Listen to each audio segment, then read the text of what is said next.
Bueno, buenas noches a toda nuestra audiencia. El día de hoy vamos a tener como invitado a Darío Montañez. Darío Montañez Gómez es un dirigente de el Magisterio de Risaralda, del Sindicato de Educadores de Risaralda y de la Central Unitaria de Trabajadores, es uno de los altos directivos de la CUT.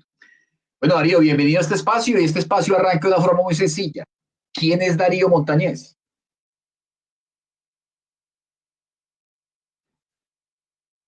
Abre el audio, Darío. Ya, por aquí. Hola Ahora Orlando, sí. muchas gracias, muy buenas noches para usted, para el equipo de trabajo pues ahí de Pereira en Vivo y para el equipo de trabajo de este programa en especial y las personas que nos están siguiendo en estos momentos a través de las redes. ¿Quién es Darío Montañez? Bueno, esa pregunta es buena. Darío Montañez es un docente, un licenciado en matemáticas y física que antes estudió tecnología mecánica en la Universidad Tecnológica y enseguida estudió la licenciatura. Después de eso se dedicó a la docencia, empezando por el Colegio Rafael Reyes, que fue donde realmente yo inicié a trabajar. Después concursé y entré al magisterio colombiano, pues, y logré entrar nombrado en el Colegio Comunitario de Cerritos. Hice una especialización en la Universidad Católica en Edumática y una maestría en Pedagogía y Desarrollo Humano. Pero digamos que desde la época de la universidad venía haciendo trabajo estudiantil y trabajo de liderazgo y el trabajo que nos corresponde hacer a quienes nos dedicamos a estas luchas sociales y que terminamos entregando la vida en todo esto. No digo entregando nuestra vida física, sino en esencia, pues le dedicamos todo el tiempo a esto. Y terminé en el Sindicato de Educadores de Risaralda y en la Central Unitaria de Trabajadores. En esencia somos eso, ¿cierto? Un dirigente sindical. Muy bien. Vamos a arrancar con una parte que se llama, tenemos un audio al fondo, hay que mirar. ¿Qué se dice de Darío Montañez en Internet? Entonces, miremos, por favor, ingeniero Víctor.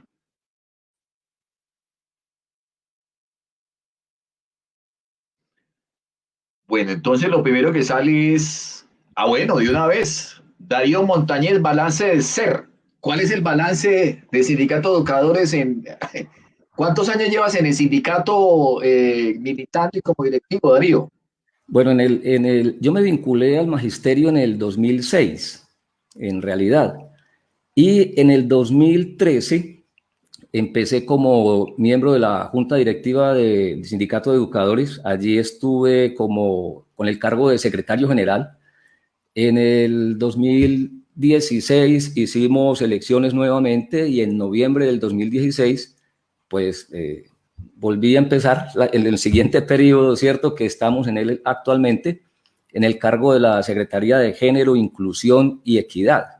Bueno, y el año pasado, hace 2 años ya en realidad, hubo elecciones para la Central Unitaria de Trabajadores CUT, nacional y departamental, y pues participé en esas elecciones y llegué al comité ejecutivo de la Central Unitaria de Trabajadores CUT en la subdirectiva Risaralda. Es esa pues como la vinculación que tengo. Yo estoy en el sindicato, en la junta directiva estamos en realidad desde el 2013. Ahí vamos haciéndole. Bueno, entonces aquí, bueno, hablan de FECODE. A ver, ¿cuál es el balance que tú haces de FECODE? ¿Qué ha pasado con FECODE en los últimos años? ¿Qué sucede? ¿Qué cambios hay? Bueno, hay que hacer en eso de pronto alguna explicación sencilla porque hay gente en general, inclusive desde los mismos sindicatos, que no entienden la relación entre estas 3 organizaciones que se han mencionado, Orlando, ¿cierto? Los sindicatos son asociaciones, son organismos que vinculan o afilian personas. Los sindicatos los conformamos, no la junta directiva somos 11, pero el Sindicato de Educadores de Risaralda tiene 5.300 afiliados. Esos 5.300 todos somos el sindicato de educadores. Pero en la estructura que hay en los sindicatos a nivel nacional, existen sindicatos de primero, segundo y tercer nivel. El SER es un sindicato de primer nivel que afilia personas. Pero vienen sindicatos de segundo nivel, que son las federaciones. Entonces, FECODE, la Federación Colombiana de Educadores, es un sindicato de segundo nivel que asocia o que agremia sindicatos de primer nivel, ¿cierto? Entonces, en el país tenemos 34 sindicatos de todos los departamentos, sindicatos de educadores, que estamos afiliados a FECODE. Bueno, y FECODE, que es una federación, hace parte de la Central Unitaria de Trabajadores, que sería el sindicato de tercer nivel, que agrupa federaciones y sindicatos nacionales, porque hay unos sindicatos, por ejemplo, como Sintrainagro, que es un sindicato nacional, y entonces ese afilia directamente a FECODE, a no ser que puede hacerlo, a no ser que perteneciera pues a otra federación. Bueno, FECODE en realidad ha venido avanzando en qué. Bueno, estas luchas que hacemos en el sindicato y la sociedad, toda la sociedad en general, tiene unas características. Estas luchas van como en unos picos, como los picos que nos hablan de la pandemia, ¿no? Unos picos en los que va subiendo, tiene unas bajas, vuelve y sube. Bueno, pero son muchos los procesos que funcionan así. Los equipos de fútbol, los equipos de la Fórmula 1 tienen esa misma característica, ¿no? Tienen unos momentos de alza y tienen unos momentos en que decae un poco, digamos, sus estrategias, ¿no? O las estrategias, o la lucha y los resultados como tal. Una época en que veníamos en bajada, ¿cierto? Y llegamos a unos asuntos y unos temas bastante difíciles para el magisterio colombiano. Digamos que en la época del 2000, 2001, y cuando salió el acto legislativo 01, digamos que fue ya un punto ya muy bajo, y luego el decreto 1278 que nombró los docentes, en el decreto en el que yo me encuentro, porque yo soy un docente 1278, donde nos cambió las condiciones laborales, prestacionales, toda, ¿cierto? Las condiciones, bueno, las de salud en esencia son las mismas que las del 2077, pero de ahí en adelante el magisterio en general logró aprender a alzar en las luchas y conseguir más reconocimiento y conseguir logros realmente para el magisterio colombiano, y en esa vamos como en un proceso de ascenso. Yo creo que en estos momentos es un buen momento, a pesar de las dificultades que haya y de las posiciones en contra que surjan alrededor de todo nuestro trabajo. Pero la pregunta es, a ver, yo recuerdo una FECODE de la época de Abel Rodríguez, sí, en los 80. Recuerdo una FECODE de Germán Toro, que es pereirano. Históricamente hay cambios, hay más afiliados, menos afiliados. ¿Qué ha pasado con eso? Bueno, no, mira que es curioso, pero digamos que yo estoy en el magisterio hace 15 años, ¿cierto? El número de afiliados no ha subido mucho, igual nos ha pasado en el SER, y eso es muy curioso, porque la política nacional en realidad, cuando uno mira los principios del Ministerio del Trabajo, entonces ahí lo que dice es que lo que se debe propiciar es que los trabajadores se afilien a los sindicatos y que tengan sindicatos, y usted lee y los principios son muy bonitos, pero en el papel, en la realidad no. Entonces se presentan dificultades. Entonces yo recuerdo cuando entré en el sindicato, en el SER, el número de afiliados que teníamos era 4.800, y por ahí tuvimos como un bajón y llegamos como a 4.500 y volvimos a subir. Ahora estamos en 5.300. Pero digamos que pasar de 4.800 a 5.300 en 15 años, eso no es mucho. En Risaralda somos 8.000 docentes, y uno diría, pues deberían estar afiliados los 8.000, ¿cierto? Que sería lo que nosotros propiciamos.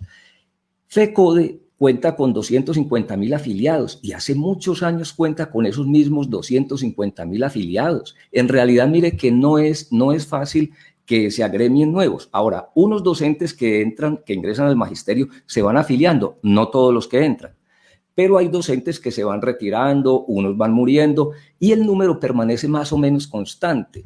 Y eso, digamos que ese ha subido muy poquito. En lo que yo recuerde, habrá subido 10 o 20.000 afiliados de 250.000 que tenemos. En realidad no es mucho, pero hay otra característica, es que la afiliación en Colombia a los sindicatos ha venido en retroceso. Entonces, hace 10 años teníamos cerca del 4%, hace 15 teníamos 4.2% de los trabajadores afiliados a algún sindicato, y hoy estamos en 3.8%. Es decir, el número total de afiliados va disminuyendo, pero el de FECODE lentamente va aumentando. Bueno, yo creo que las peleas y las cosas que se han logrado conseguir con esas luchas es lo que ha permitido que efectivamente logremos, pues, mejorar un poco, no lo que quisiéramos, como repito, ¿cierto? El número de afiliados en nuestras organizaciones. Esa es la realidad.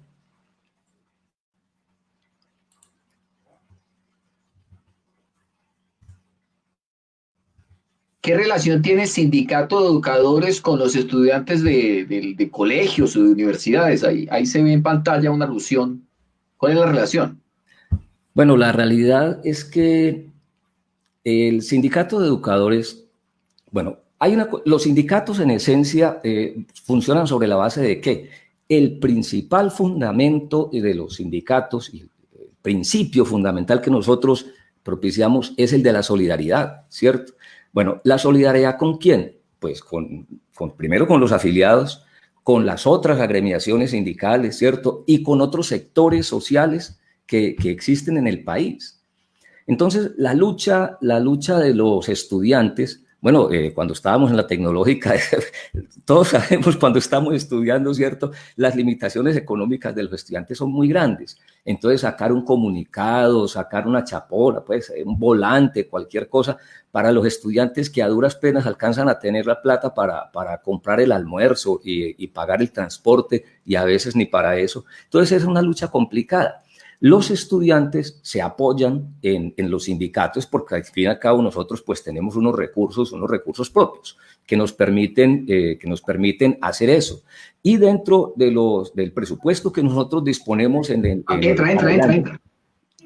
Dentro del presupuesto que nosotros disponemos en el año, entonces los sindicatos generamos un rubro para ayudar y colaborar a los estudiantes en esto. Entonces, ¿qué ocurre? Hay una asociación, por ejemplo, que se llama Asociación Nacional de Estudiantes de Secundaria. Bueno, eso es Andes. Con Andes, nosotros ayudamos con ellos cuando para ellos tenemos, bueno, en general para los estudiantes, cuando nos solicitan la solidaridad, es que vamos a ir a un evento en Bogotá, que vamos a hacer una movilización. Bueno, ahí les colocamos algunos recursos para que ellos puedan desarrollar pues las actividades que de otras maneras no podrían o les quedarían muy complicadas, ¿cierto? Pues nosotros no tenemos nada que ver en la vida institucional de ellos. Son unas organizaciones completamente independientes, o lo mismo con los estudiantes de la universidad, ¿cierto? Que los diferentes grupos de estudiantes que hay en las universidades, nosotros intentamos en lo posible ayudarles cuando nos solicitan solidaridad. Bueno, normalmente solidaridad económica, ¿cierto? Pero necesaria, porque ya lo dije, cuando unos estudiantes, pues las limitaciones económicas no le permiten, y estas luchas ameritan mucha plata en realidad. Una movilización, un paro, cualquier cosa, amerita en verdad bastante dinero. Entonces, esa es la situación con los estudiantes. Apoyamos a ellos, a las diferentes organizaciones que se presentan a través de solidaridades que nos solicitan, pero ellos son independientes. Ellos tienen sus organizaciones, nombran sus dirigentes, diseñan su política. Ellos determinan qué es lo que van a hacer, si una movilización o si van a hacer un paro. Bueno, eso es completamente independiente de nosotros. Bueno, no sé, terminemos ahí, Víctor. No sé si hay algo más. Dale hacia abajo o hacia el lado, tú verás.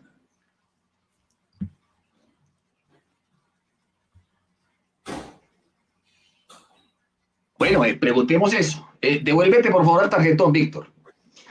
¿Cómo es la composición hoy en día de fuerzas políticas al interior de la CUT? ¿Hay algún conservador, algún liberal? Bueno, en la CUT nacional, digamos que en la CUT nacional, sí. Bueno, eso es completamente democrático, que pertenezcan diferentes sectores políticos, y si bien estos son organizaciones que casi siempre están conformadas por sectores de políticos de izquierda, quienes manejamos pues estamos en estas lides, si llega un personaje que es de un partido de derecha, es liberal o es conservador, bueno, tiene todo el derecho. Si los afiliados de su sindicato votaron y él consiguió sus votos y llegó a un consejo, a un comité ejecutivo de la CUT, o de la CUT nacional o de la CUT regional, o a un comité ejecutivo de un sindicato, una junta directiva de un sindicato. Bueno, eso es válido, ¿cierto? Consiguió los votos, hizo la tarea, la gente le cree, está diciendo unas cosas que la gente apoya y llegó. Bueno, bienvenido. Pero en general, la mayoría de los comités ejecutivos, bueno, no en todos los departamentos, pero casi siempre tenemos una composición más desde la izquierda que desde la derecha, ¿cierto? Entonces, aquí en la Junta Directiva, en el Comité Ejecutivo de la CUT Risaralda, en esencia, los que estamos ahí pertenecemos a sectores alternativos, ¿cierto? Al Partido Verde, al Polo Democrático, al Partido Comunista. Bueno, estamos como en ese sector. Y obvio, hay quizás dos personas que puedan pertenecer a un partido político que en realidad no sé ni cuál sea, ¿cierto? Que uno sabe que no son de un partido de izquierda porque pues los conoceríamos, pero no nos interesa. Están allí, hacemos el trabajo, pero hacemos el trabajo de la manera más sana que se pueda, ¿cierto? Entonces hacemos un trabajo gremial, integrado, pues se distribuyen los cargos, se les tiene en cuenta a todos. En eso, bueno, y obviamente hay las contradicciones políticas en sus momentos, pues que es completamente natural que haya esas discusiones y cada quien coloca sus posiciones, pero en el comité ejecutivo de la CUT, en el departamento, que aparecen aquí pues los compañeros, en esencia hay un buen trabajo cohesionado, independientemente de las fuerzas políticas que estemos allí. Me parece que es muy sano el comité ejecutivo que está funcionando no sé cómo sería antes, la composición, pues sí, qué tan fuertes fueran las contradicciones, ¿cierto? Que seguramente tendría que haber unas contradicciones. Lo otro es que en ocasiones, a pesar de ser fuerzas de izquierda, porque por ejemplo, en la junta directiva del SER, pues digamos que las corrientes que estamos ahí políticamente somos todos de izquierda, pero a pesar de que somos de izquierda, hay contradicciones muy fuertes en temas, pues, bueno, porque tenemos diferentes formas de ver el mundo y cualquiera diría, es que se ponen a pelear entre las fuerzas. No, pero eso no es porque soy yo ni porque es aquel, no es una cuestión sectaria, ¿cierto? Pero sí es una cuestión de principios y tenemos diferentes principios. Bueno, hay unas cosas que no compartimos y hay veces las discusiones, a pesar de ser todos de izquierda, son unas discusiones muy, muy enconadas dentro de la Junta. Obviamente, pues cuando sacamos una tarea por mayoría, porque se toman decisiones por votación, si la sacamos en unanimidad, pues delicioso, salimos todos. Pero igual, si se toman las decisiones por mayoría, un grupo, un sector que termine en la posición minoritaria, todos hacemos la tarea. Eso pues es como funciona la democracia sindical, ¿cierto? Los sectores que quedan en minoría tienen derechos, se le conservan todos sus derechos, pero nos acogemos a la mayoría. Bueno, y si en algún momento estamos en la mayoría, pues los sectores que están en minoría se acogerán acá, ¿cierto? Sí, discusiones muy enconadas a veces entre los mismos sectores, a raíz de esas posiciones que hay. Pero son discusiones sanas, ¿cierto? No para volvernos enemigos, discutimos como discutimos los docentes con los estudiantes en las clases y se acabó la clase y ya, y seguimos charlando normal. Es así como funcionamos. Muy bien.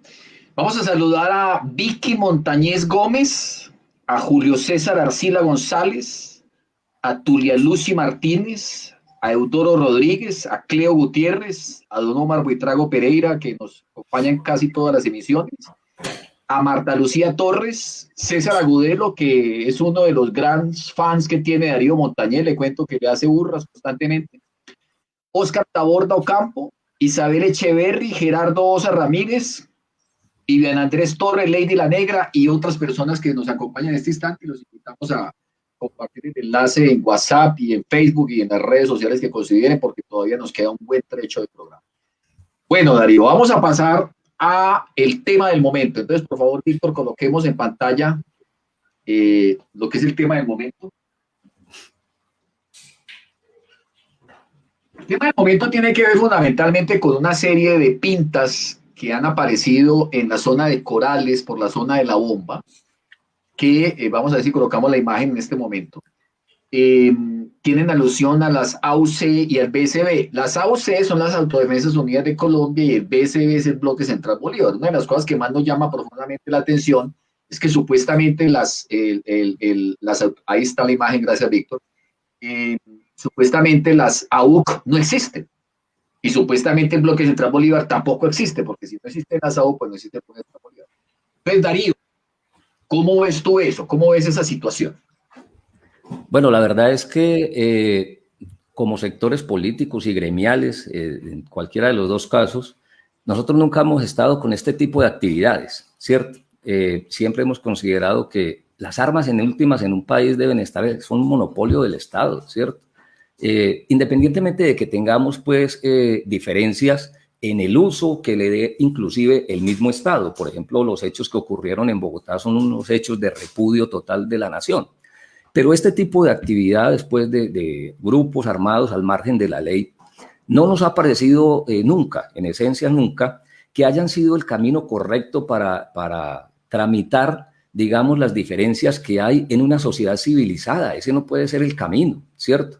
Entonces, que aparezcan pintas de estas, pues de grupos que supuestamente no existen, pero si aparecen ahí, ¿uno qué diría de eso?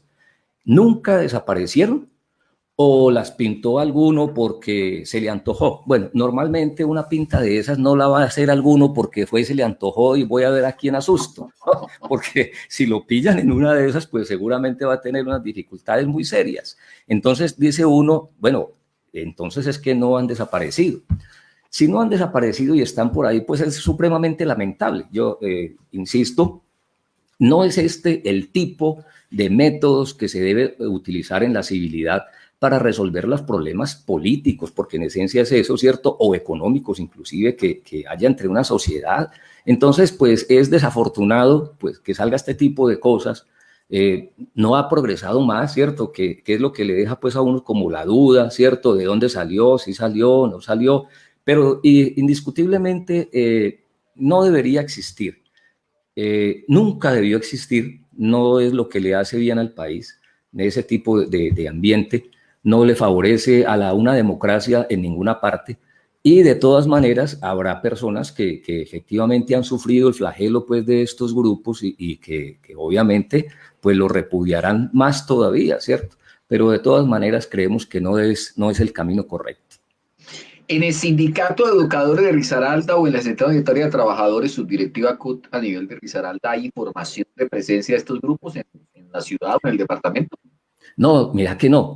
O sea, nosotros tenemos más o menos la información que hay en los periódicos, las noticias que salieron, y tenemos esa información, no más, ¿cierto?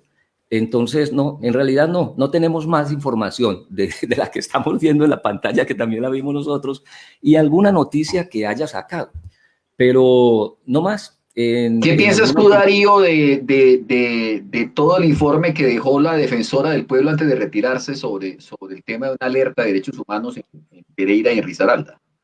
Bueno, yo no leí el informe detalladamente para poder dar un concepto acerca de él. No puedo opinar, digamos, sobre ese porque no tuve la oportunidad, pues, de leerlo ni de verlo con detenimiento. Y no me gusta hacer especulaciones, y si el tema no tengo toda la plena claridad, mejor no opino al respecto.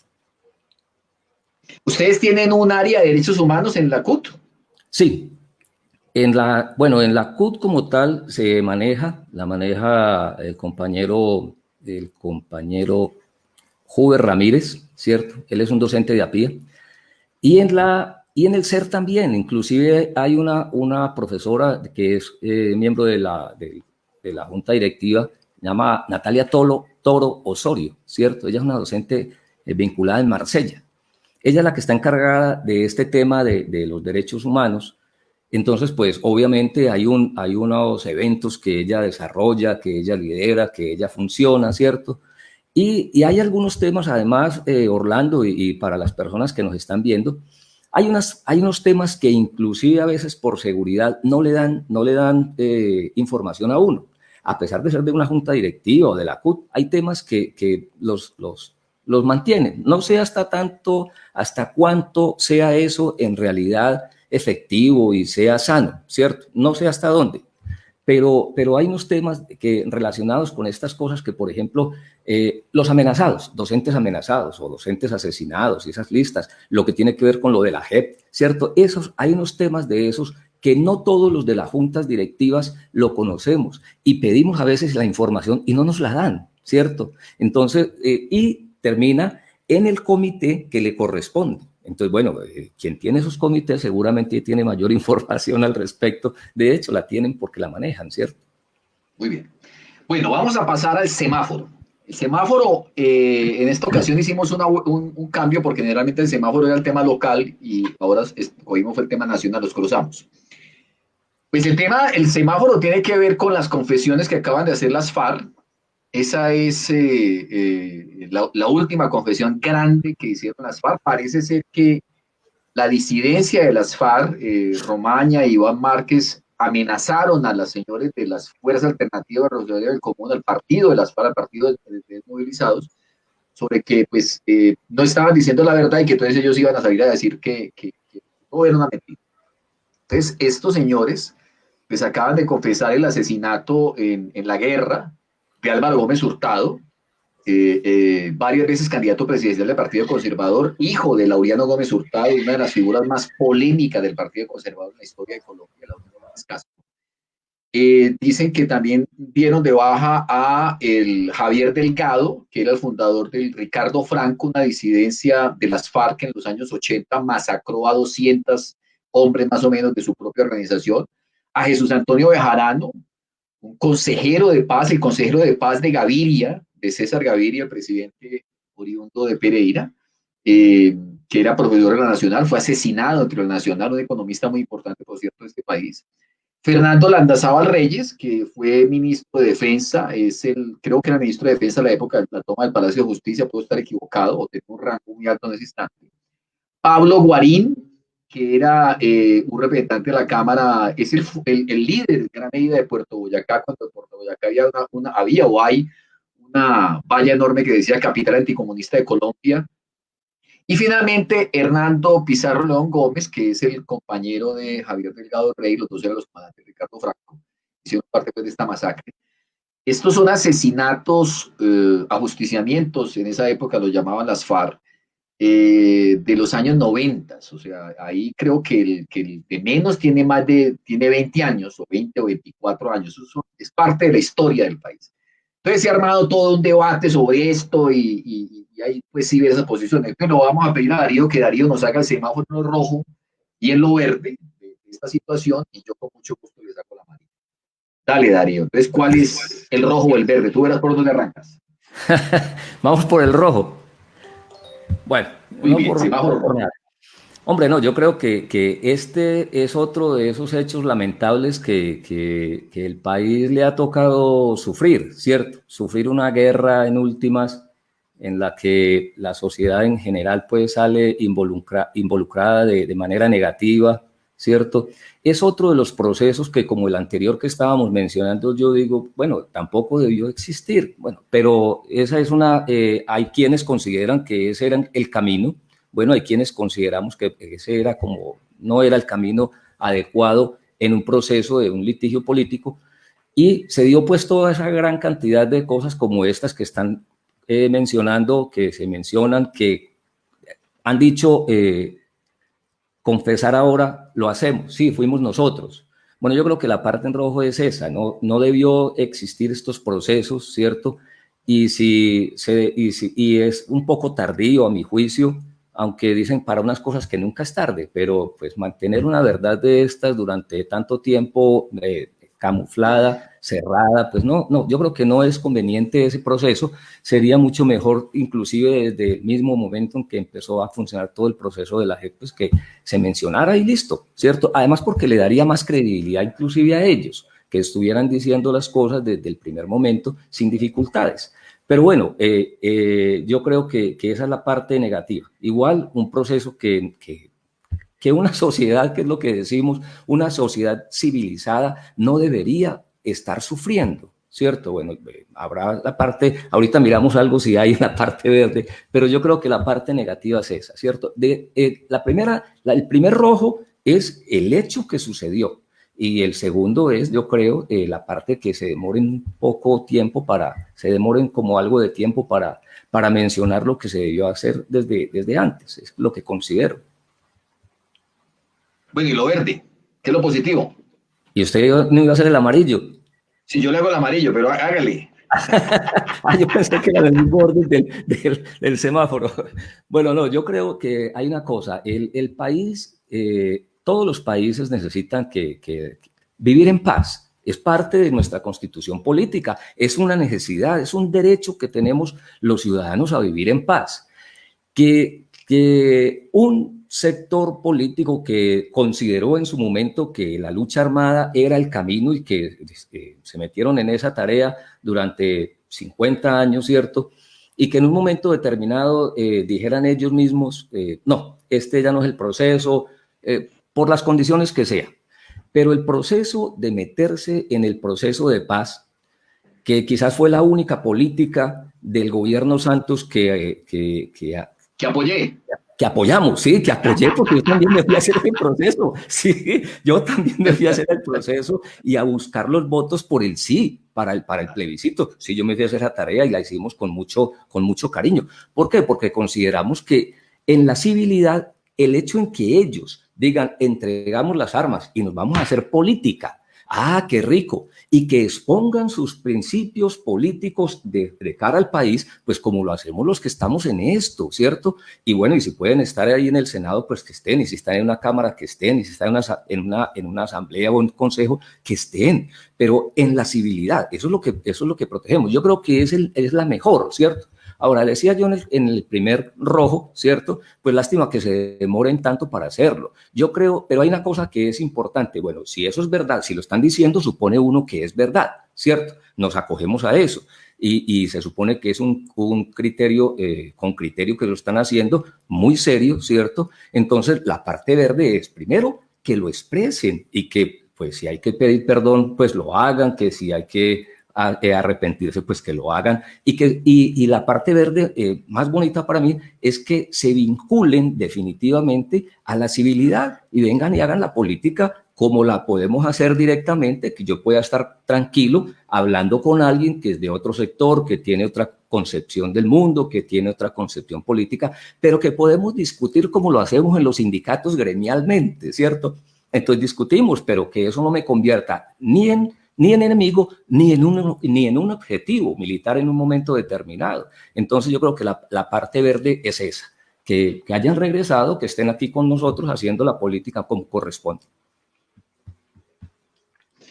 Bueno, yo les voy a hacer el semáforo amarillo entonces.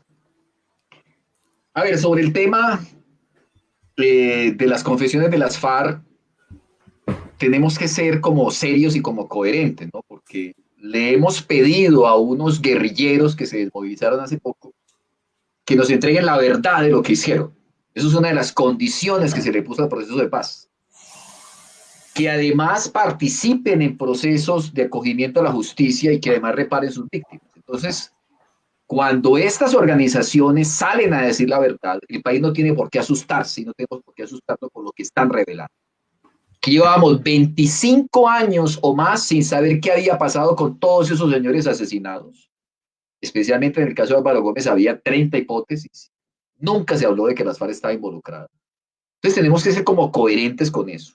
Aquí lo que necesita el país es que todos los actores armados, sin excepción, absolutamente todos, los paras, los guerrilleros, los ex policías, los ex militares, los civiles que tuvieran que ver con el conflicto armado en Colombia, digan la verdad, digan lo que pasó. Esto lo necesita el país. Necesitamos avanzar, entender los errores que se han cometido a lo largo del conflicto armado en Colombia.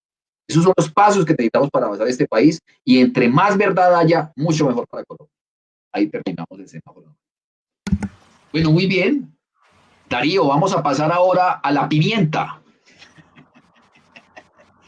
La pimienta son una serie de preguntas que nos mandan en el transcurso de la semana para fusilar, perdón, para entrevistar a la persona, pero entonces aquí nos toca como coger y bajarle el tono porque a veces hay muy subidas. Entonces, Víctor, yo vi una pregunta en el Facebook, si quieres arrancamos por esa o vamos, bueno, o tú las vas diciendo. Dale, Vic. Perfecto, Orlando. Buenas noches para usted, Darío Montañez, por estar acá sinceramente con Orlando para la primera pregunta, también respecto a lo que nos dice César Agudelo sobre qué piensa del tema de alternancia que está planteando FECODE. La misma pregunta nos la hace Hernán Morales. ¿Cuál es su planteamiento respecto a la posición de FECODE para la alternancia educativa? O sea, dos personas te preguntan lo mismo, que cuál es la posición frente a la alternancia. El uno es por cierto, el uno es un profesor y el otro es un médico. Sí. ¿Sale? Bueno, muy bien, muchas gracias. Hombre, FECODE ha planteado desde el comienzo en que se dio todo el proceso de la crisis sanitaria y de esta pandemia, siempre dijimos, el gobierno hizo algo bien cuando arrancamos en el proceso de cuarentena. ¿En qué sentido? En el sentido que dijimos, la única manera de controlar la pandemia es como lo han hecho los países desarrollados. Mejor dicho, el mejor ejemplo yo creo que puede ser Hong Kong y China, ¿cierto? ¿China qué hizo? Cogió la gente, la cuarteló, las dejó a todos, colocó los hospitales como tenía que colocarlos, el equipo médico, los instrumentos, colocó todo para controlar la pandemia. Cuando estábamos en la época de marzo, eran las cifras para nosotros muy aterradoras. China está en 60.000, en 50.000, en 65.000, iba ascendiendo. Y para nosotros, para todo el mundo, era una cosa de mucho pánico. Hoy nosotros tenemos 10 veces esa cantidad y pareciera como que no, como que nada, ¿cierto? Y FECODE, ¿qué es lo que ha dicho? Nosotros estamos en contra del proceso de alternancia porque nosotros necesitamos cuidar los niños, es una cuestión de salud pública. Nosotros no podemos someter a los niños y los estudiantes a que vayan a los colegios a estudiar con el peligro de contagiarse. Y no estoy diciendo que es que se van a contagiar todos y no se tienen que contagiar en el colegio, se pueden contagiar en el transporte o en alguna parte. Entonces, ¿qué es lo que dijo FECODE? Y lo acogimos todos los sindicatos. No aceptamos el proceso de alternancia mientras la curva de contagios esté en ascenso. Y el pico no ha llegado. Pues el cuento del pico es un cuento que nos echan y que estamos en una meseta. ¿Cuál meseta? Eso no es posible. Entonces, los contagios siguen subiendo. Por eso hice la comparación con China. Cuando eso nos parecía tan horrible, China la controló en 85.000 casos. Y listo, sí, y tuvo unos muertos. Nosotros esas cifras las superamos hace mucho tiempo. Por eso digo, hoy estamos en más de 10 veces esa cantidad. Y entonces el gobierno lo que hace es, no, regresen a estudiar y regresen a trabajar porque es que los niños necesitan socializar. No, la verdad es que es una cuestión equivocada. El gobierno no quiso meter la plata que necesitaba el país para poder superar el tema de la pandemia. Y en esa irresponsabilidad del gobierno de no atender, por ejemplo, a los de menores ingresos con la renta básica que la venimos pidiendo desde hace tiempo y que hay plata para colocarla, el gobierno entonces ha dicho, no, la gente pues si se contagia, que se contagie, pero que vayan y trabajen porque plata no les voy a dar. Esa es la realidad del país y esa es la realidad de cómo el gobierno ha tratado la pandemia. Entonces nos salen con cuentos. Ahora, por ejemplo, ¿qué nos dicen? Que es que en noviembre quizás va a haber un rebrote. No. Usted habla de un rebrote en China porque controlaron la pandemia y volvieron a salir casos, o en Francia, o en España, donde han controlado la pandemia. Aquí no ha habido control. Entonces la gente sale, acabaron la cuarentena, pero no la pandemia, ¿cierto? Y en junio el gobierno sacó una directiva y unos lineamientos para que regresáramos a alternancia, pero el gobierno se deshace de toda responsabilidad. Y eso es supremamente grave. Y entonces, ¿en quién quedó la responsabilidad? Bueno, los alcaldes verán si llaman a los gobernadores, pero los alcaldes, sabiendo lo que decimos algunos, la papa caliente que es eso, ¿qué dijeron los alcaldes? Entonces los secretarios. Y los secretarios de educación dijeron, no, eso lo definen los directivos docentes, o sea, los rectores, con el consejo directivo. Bueno, ¿y quién, díganme ustedes, quién va a responder ante una demanda cuando un estudiante se contagie y el papá coloque la demanda? ¿El presidente de la República? ¿El ministerio? No, ellos en ninguna parte han sido muy cuidadosos. En ninguna parte ellos llamaron a que los estudiantes regresaran. Nunca lo pusieron. ¿Por qué? Porque no se hacen cargo de esa responsabilidad. Y los alcaldes y gobernadores, pues no son bobos. Pues si fueran bobos no estaban ahí. Los alcaldes y gobernadores, ellos, ¿qué hacen? Tampoco asumen la responsabilidad, ni los secretarios, y se la tiran a los padres de familia. Entonces ustedes verán si los mandan, pero eso es cuestión de ustedes. Nosotros, FECODE, ¿qué ha dicho? Alternancia en esas condiciones no va, porque nosotros no nos vamos a poner en peligro. Nosotros que ni siquiera tenemos ARL, ni vamos a someter al peligro a los niños, ni a los padres de familia por contagios. No, nosotros, es irresponsable hacerlo mientras no haya las medidas de seguridad, de bioseguridad. Ahora sacaron los nuevos planteamientos y vuelven y lo dicen. Mire, un colegio en Bogotá, un colegio de estrato 10 en Bogotá, un colegio maravilloso, quiso entrar en alternancia. Se gastó 400 millones adecuando el colegio con las cosas que necesita. El secretario de Educación de Pereira, para 11 sedes, no colegios, sedes, unas de ellas rurales, que en esencia dijeron que querían ir a alternancia, le pasó el presupuesto al ministerio, 3.100 millones de pesos para adecuarlos, y el gobierno le dijo que no hay plata. Entonces coja la alternancia si no se toman las medidas de bioseguridad.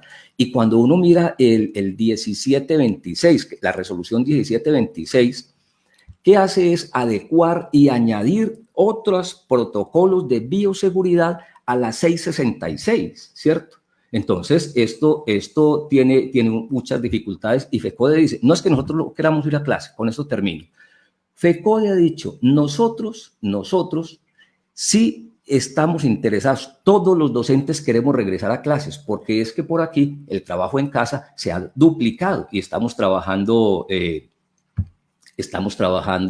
10, 12, 13 horas diarias, ¿cierto? Entonces nosotros queremos ir a clase, los estudiantes también, pero cuando las medidas de la pandemia se hayan podido superar y se hayan controlado. Antes no. Y nos mantenemos en la misma, porque es que estamos en la misma situación que hace 5 meses. Muy bien, sigamos, Víctor.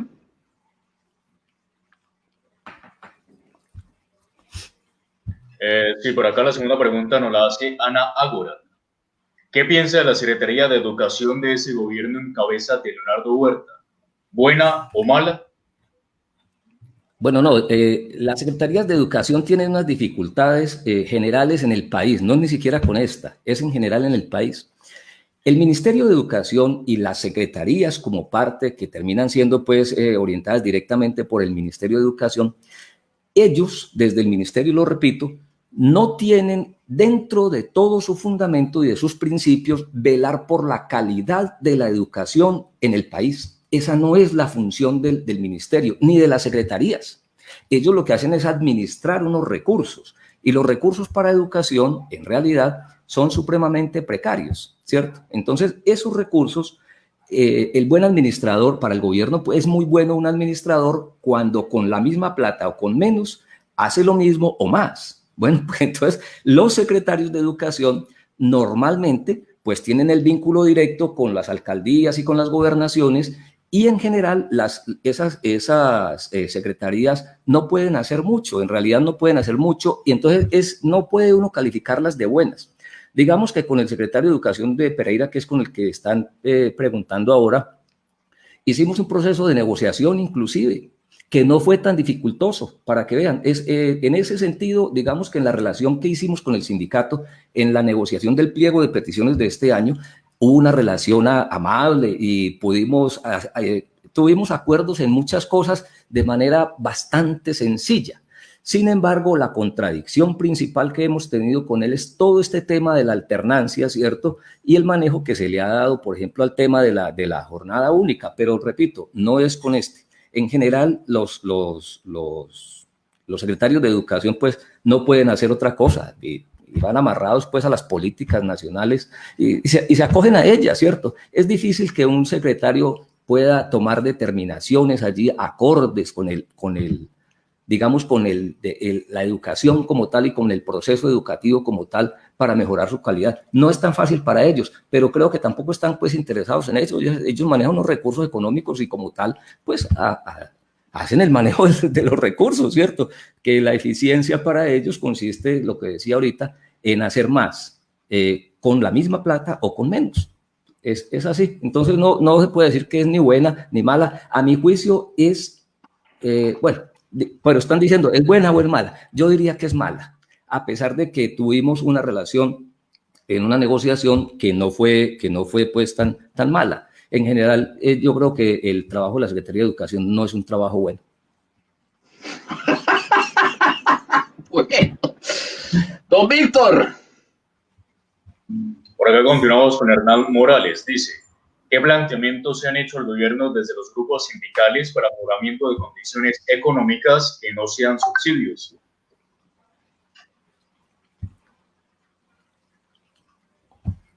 Para el mejoramiento de condiciones económicas que no sean... Me disculpa que sí, la perdí acá. Económicas que no sean subsidios. O qué planteamientos yo creo que lo que quiere preguntar la persona es, más allá del tema de los subsidios, ¿qué otro tipo de propuestas les hacen los sindicatos a los gobiernos? Bueno, la verdad es que los gobiernos deben en realidad fijar unos montos que sean lo suficientes para los procesos del desarrollo de la nación, ¿cierto? Nosotros hemos dicho a los gobiernos en general, pero esto lo hacemos desde la CUT y desde el sindicato y desde FECODE y desde el Comité Nacional de Paro. Bueno, hay que reactivar la economía. Bueno, pero reactivar la economía, ¿qué quiere decir? Hombre, hay una cantidad de empresas pequeñas que el gobierno dejó quebrar, porque en el tema de la pandemia, bueno, el país viene en una crisis económica desde muy atrás, ¿cierto? Entonces, si la economía funciona, entonces hay cosas que pueden salir adelante. Y para que funcione la economía tiene que funcionar el agro. Y para que funcione la economía tiene que funcionar la industria.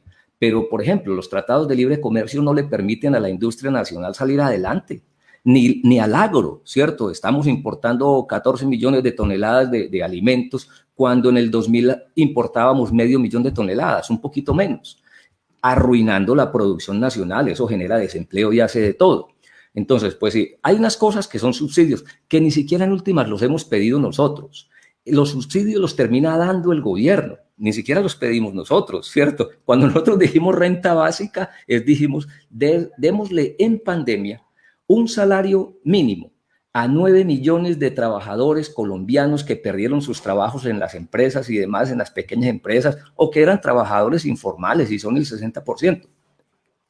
Y si le solucionamos eso a 9 millones, con sus familias completa 30 millones de colombianos y la gente hubiera podido estar en la casa cuidándose. Y eso puede valer 30 billones de pesos, billones con B de billetes, ¿cierto? Puede valer 30 o 40, pero tenemos 200 billones de pesos en reservas internacionales. ¿Por qué no las utilizamos? Pero sí le dan a los bancos para que ganen plata. Entonces, esto es lo más absurdo. Entonces, nosotros, más que pedirle más que pedir subsidios, en realidad, que los subsidios también se necesitan para el sector agrícola. Los países desarrollados lo hacen, ¿cierto? En Estados Unidos y en los países desarrollados, producir una tonelada de maíz le cuesta al campesino allá lo mismo que le cuesta aquí, pero el gobierno le da la mitad. Pues eso es otra cosa completamente diferente, ¿cierto? Entonces, pero lo que sí hemos solicitado es, hombre, hay que reactivar la industria, y para reactivar la industria y el sector agrícola, que son completamente necesarios, y no quedar pendientes pues de los hidrocarburos y del carbón. Entonces, lo que hay que hacer es, en esencia, salirse de los tratados de libre comercio, que son los que más le han traído ruina al país. Bueno, última pregunta. Muy bien. Cerramos con la última pregunta, la hace Luz Amparo Agudelo. ¿Cuándo y cómo se realizará el ascenso para los docentes 1278? Bueno, esta es una pregunta netamente pues del magisterio, ¿cierto? Nosotros tenemos, sí, los 1278 el 1278 es un decreto que le permitió vincularse a los docentes a partir del año 2005 en adelante, porque los nombramientos en el magisterio estaban cerrados desde el año, por ahí desde el 99, se había hecho el 97, los últimos ingresos, por un régimen anterior que era el 2277. Pero la forma de ascenso en el 1278 obedece a una serie de pruebas que se volvieron una trampa horrible, porque son unas pruebas que manejan estadísticamente, y terminaba pasando las pruebas el 10, el 15% y en su mayor número el 20%, las pruebas de ascenso, que el régimen anterior no las tenía. Bueno, hago estas aclaraciones porque pues quienes nos están siguiendo no son solo docentes, sino los demás, miembros de la comunidad, porque este espacio pues obviamente tiene un amplio rango de visitas, entonces pues hay que decirle a ellos. Los docentes 1278, a ese régimen pertenezco yo, tenemos que cursar una serie de pruebas cada año, ahora es con un video. El video se supone que la prueba de ascenso para pasar, ¿cierto?, se hace cada año. El año pasado lo hicimos, el anterior no, en el 2017 sí. La primera corte fue en el 2017, se supone que había en el 2018, pero no es que se supone, es de ley, está en los decretos. Pero en el 2018 el gobierno se hizo loco y no llamaron a ascenso. En el 2019 se hizo pruebas, bueno, pasaron algunos, pero en el 2020, pues bueno, vino la pandemia, pero igual parece que el gobierno no tenía ningún interés en eso.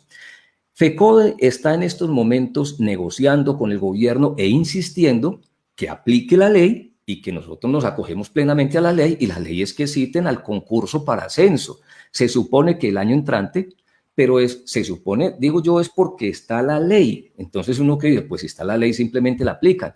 Pero no hay buena voluntad del gobierno y seguramente el año entrante va a decir que la pandemia lo dejó en la ruina, cosa que tampoco es cierto, ¿cierto? Y entonces van a intentar otra vez.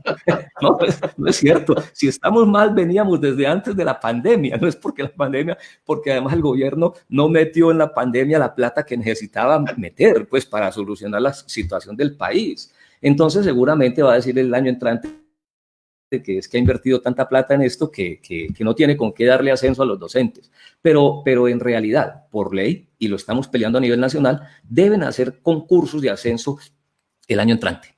Esperamos que eso se cumpla. Bueno, y cuando eso no se cumple, entonces es cuando terminamos los docentes diciendo en las calles, ¿y el ascenso de nosotros qué? Entonces ahí salimos. Bueno, ya vamos para una movilización el 20 y el 21, ¿no? Por varias razones, por el tema de salud, por el tema de ascensos, por el tema de jornada. Bueno, hay una serie de temas que son muy duros. El tema de la salud está muy complicado. Y no lo digo para los docentes, para todos los colombianos. Esa debería ser una tarea en la que salgamos todos a pelear el 20 y el 21, ¿cierto? El tema de la salud es bien grave para los colombianos. Muy bien, don Víctor, usted nos manda, ¿qué sigue? Ah, bueno, aquí... Léela, Víctor. Bueno, esta pregunta va para Orlando, que es el entrevistador, Diego Farid Arias Salas. Acerca del pliego de peticiones de FECODE del gobierno Duque y su negativa a negociar con los maestros, esa es la pregunta sobre qué piensa acerca de este tema, Orlando. Bueno, pues primero aquí los entrevistados son los invitados, no yo, para que aclaremos, porque si no nos enredamos. Me invitan a mí a que me autoentreviste. No, la posición es muy clara. Nosotros hace mucho rato hemos dicho que hay una situación muy compleja a nivel de unas deudas sociales que tiene acumulado el país hace mucho rato, que se expresaron en el gran paro nacional antes de la pandemia, a fines del año pasado, que supuestamente levantaron un gran pliego de peticiones, el cual desafortunadamente hoy en día nadie sabe qué pasó. Eso hace parte también de las reivindicaciones de FECODE. O sea, ahí hay unas situaciones que se han ido acumulando, unas tensiones que se han ido acumulando. Los invito a que lean mis columnas de opinión en diversos medios de comunicación, donde yo he dicho sobre que estamos parados prácticamente sobre una olla a presión que en cualquier momento va a explotar. No es solamente el tema de los educadores, hay temas por todos lados. Pero le recuerdo, aquí el entrevistado es el señor que traemos al programa, no Orlando Parra. Sigamos, don Víctor. Pasemos a emoción y espíritu.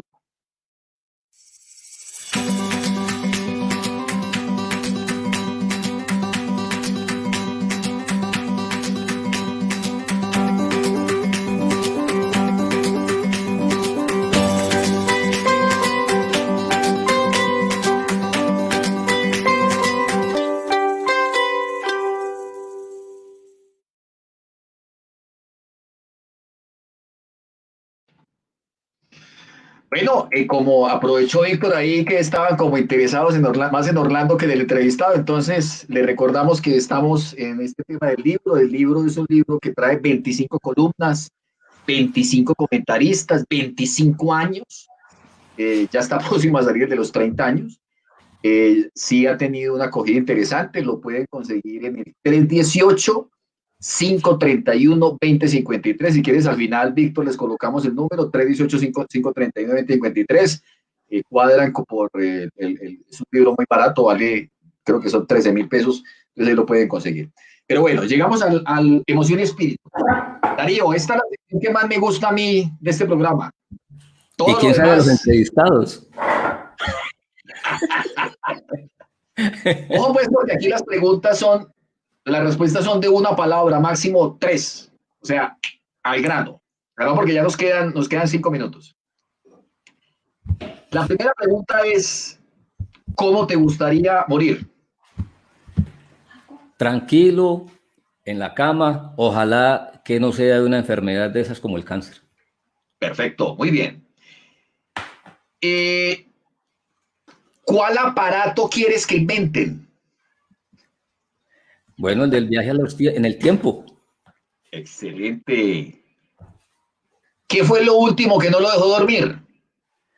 Lo último que no me dejó dormir fue el tema de la alternancia, que me tocó hacer ¿Cuál es el rasgo que menos le gusta de usted mismo? Bueno, a veces hay que decir las cosas como hay que decirlas y en eso no me cuido mucho, entonces hay gente que no le gusta. Bueno, a propósito de eso, ¿cuál fue el último libro que no fue capaz de terminar de lo malo que era? No, pero no era por malo, sino por largo. El ¿Cuál? del Quijote. Ah, es que es muy largo. Sí. ¿Y cuál ha sido su mayor extravagancia en la vida, lo más raro que ha hecho?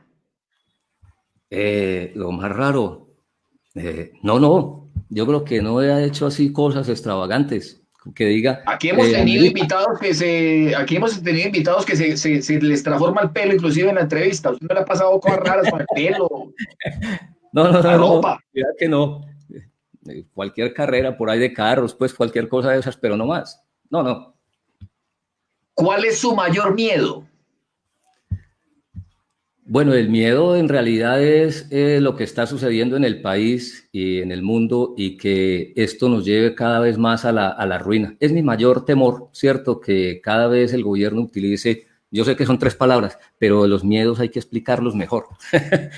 Yo creo que la situación en la que vamos a enfrentar y no estemos preparados para ella. ¿Qué música busca instintivamente? Yo busco el rock, la salsa y el reggae. ¿Qué obra de arte se robaría de un museo? Oh, no, ninguna. Quiero verlas allá todas. Bueno, está bien. ¿Y cuál es la persona viva que más admira? No me va a decir que Jorge Enrique Robledo, porque no tiene un lío político aquí. No, mentira, usted tiene derecho a decir lo que le dé la gana, ¿no? ¿Cuál es la persona viva que más admira? No, yo creo que hay unos personajes que yo admiro por cosas que han hecho en general, ¿cierto? Y la trayectoria que han tenido. Digamos un Mick Jagger, ¿cierto? Un hombre que a estas alturas sigue cantando con una voz impecable. Digamos un Juan Pablo Montoya que a pesar de sus dificultades nacionales e internacionales, digamos, pero que representó al país y de unas características como piloto impresionantes que aún sigue ganando torneos en los que participa. Ahora, ¿cuál es su héroe de ficción? El que más lo mueve, el que más le gustaría inclusive ser como él. El héroe de ficción que siempre tuve y que siempre me gustó fue Batman. Muy bien. Darío, ¿qué le gusta oír? Bueno, no, en general me gusta oír, escuchar música y me gusta escuchar gente alegre. Eso es lo que más me encanta, ¿cierto? Una persona alegre, ¿cierto? Que se ría. En eso estamos conectados. Qué jartera la gente que no es alegre. Muy bien. ¿Qué le gusta ver, observar, mirar? Mira que es curioso porque yo estudié licenciatura en matemática y física y entonces a uno lo consideran como unas personas centradas en cosas secas, pero lo que me gusta mirar mucho es la naturaleza, ¿cierto? pues tanto el verde pues de unas montañas cuando uno viaja por aquí por el eje cafetero en general, o ver uno nevado, o ver la extensión del mar, un atardecer, un amanecer. La naturaleza es muy linda, ¿cierto? O ver unas fotos de unos animales impresionantes, muy linda. En general la naturaleza. ¿Qué le gusta oler? Oler. Bueno, me gusta oler, me gustan las fragancias dulces, pero soy diabético. ¿Qué le gusta comer? Saborear, degustar. Bueno, por el mismo estilo. Si me gusta saborear y que me ha gustado toda la vida y que ahora tengo que tener mis cuidados, es el chocolate. Qué bien. ¿Qué le gusta sentir? Me gusta sentir la adrenalina, ¿cierto? En diferentes espacios. Y la siente uno inclusive cuando está en cosas como esta entrevista, ¿no? Darío, ¿qué es la emoción? ¿Qué es emoción? Bueno, yo creo que la emoción es simplemente una reacción del cuerpo ante un estímulo externo que puede ser agradable o desagradable. ¿Qué es espíritu? No, en realidad no, pues no considero el espíritu como tal, no creo que exista. Yo creo que para mí el espíritu, cuando escucho esa palabra y si la pronuncio o si la quiero, digo, es las ganas de hacer las cosas en realidad.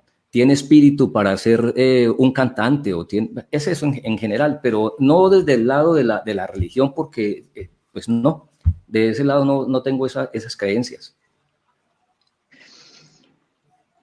Esta es la respuesta más interesante que nos han dado hasta ahora en esto del espíritu.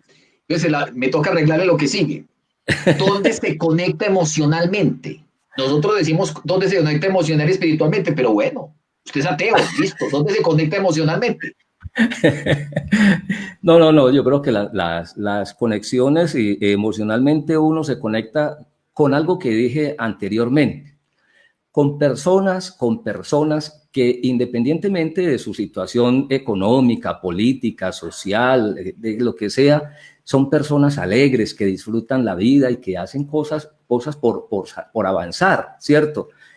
Pero que disfrutan en realidad y que tienen ese sentido de la alegría cuando hablan, cuando caminan, cuando se expresan, cuando comparten cosas. Me parece que es las mejores conexiones que uno puede hacer.